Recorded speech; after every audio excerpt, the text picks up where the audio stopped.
What's up, YouTube? It's EricALionsFan. Thanks for clicking on this video. Today we're going to look at another Michigan beer out of East Lansing, Michigan. I'm only about a half an hour away from the brewery. This one is Ellison Brewery and Spirits, their Crescent Fresh India Pale Ale. This beer comes in at 6.25% alcohol by volume. I don't know what the IBUs are, guys. I didn't go to the website when I grabbed this beer out of the fridge. I just grabbed it out, set up the camera, and we're going to go at this beer kind of like all my other ones. Beer Advocate and Rate Beer didn't have any scores yet. There was only one review on Beer Advocate and about 8 on Rate Beer, so not enough to quite give a score yet. Untapped, I think, had 3.5 stars out of 5, so that's right around 80% of B. The only people that were able to do this beer was Drinking in Canada. I believe that's what their YouTube channel is. They've done 4 beers from Ellison, and I don't have, I think, one of the beers that they have.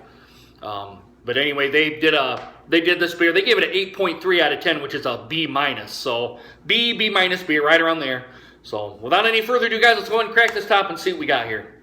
There's no bottle on date, and it has a stick-on label here. So, but I got it right from the brewery, so I gotta predict it's got to be pretty fresh, probably within the month, I'm hoping. So let's give it an aggressive pour like I always do. Ooh, I'm getting IPA smells already. All right, let's stop it right there in the Samuel Adams glass. There we go. Ellison Brewery and Spirits here, guys. Let me bring it back here. There we go. As you guys can probably tell, it's a stick-on label. All right, guys. Presentation is a little bit more than a 3-finger head pour, about 3.5. White, foamy head, small, medium bubbles on the top, small to medium on the sides, especially where it comes together and it starts to fan back out here at the very top. I'm getting nice, very, very small bubble streams up here, some of it's sticking to the glass. I'm getting some transparency in it, but I can more or less see through it.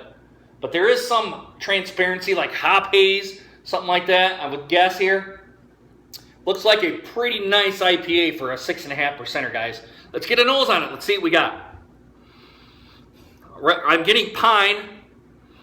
So it's kind of a West Coast style IPA, I'm guessing.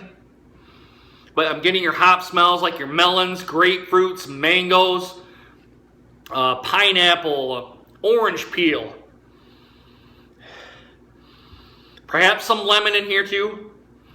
But that's all coming from the hops, the style of hops that they use. Getting maybe some of a maltiness, this kind of sweetness. Very, very subtle. But it smells great, guys. I got to admit, it smells great. Kind of salivating on this one. There's no alcohol presence on the nose. All right, guys, let's dig in. Bottoms up, guys. Cheers.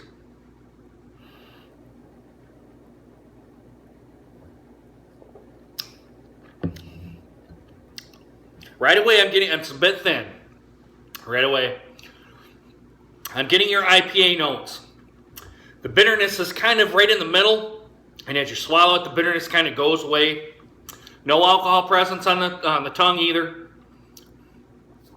It is a bit thin though for a 6.5 or 6.25% beer.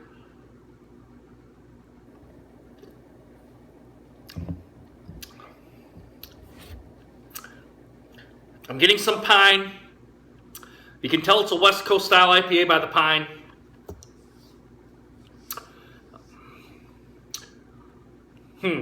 Maybe some metallic flavoring coming from probably it's coming from the can. Just, it's not to the point where it's off-putting though. Finish is nice. There's hardly any carbonation, but I always give them an aggressive straight-in pour like I do it with every beer that I do, guys. Finish is dry. I could see this going well with burgers, steaks, really kind of anything, really. This would go good with. Probably some more of your spicy dishes that would go better with than with a milder dish. It'd go well with like salmon, something that's kind of very gamey flavored, a fish or a seafood that's kind of gamey and has a lot of natural taste to it. This would go well with it. Salmon, trout, that sort of thing. But guys, I'm digging it. I'm not going to dog them for it. I think it's a great beer. Is it to the A category?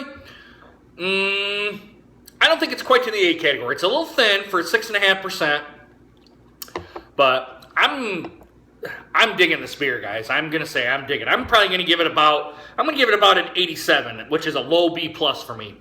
I could make a case for a B, but I think it's just a hair bit better. The thinness is kind of what's pushing it down. The carbonation feels nice. There's when you aggressively pour it like I do, you're not going to get much carbonation feel or carbonation taste on the tongue than you are if you were to do a 45-degree pour. So, but that's only just my own personal preference, and it's how I do these beers, guys. But yeah, I think an 87 is a good one for this one. You can make a case for a B if you really dig into the beer and find its nuances and some things that you don't necessarily care for. But I'm kind of digging this one, and I'm kind of starting to get back into IPAs. Although I like my American Adjunct Lagers the best out of all of them, and usually a drinker like that and IPAs are on both ends of the spectrum. So an IPA drinker won't drink a lager, and a lager drinker won't be an IPA drinker. But to me, I'm starting to come around to some of these sessionable IPAs, even into the single IPA category. The double IPAs are kind of hit and miss to me.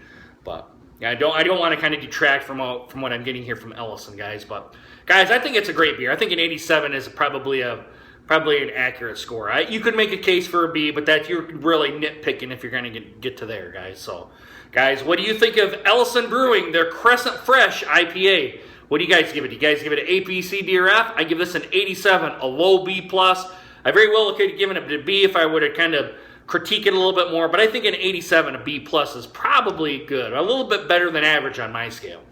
So I'll leave that where it is, guys. Let me know what you guys think down in the comments, and also do a like, subscribe as well. And as always, guys, if you've had too much to drink, please get a designated driver. You guys know my spiel by now. And if you're new to my videos, I always do this at the end of my videos.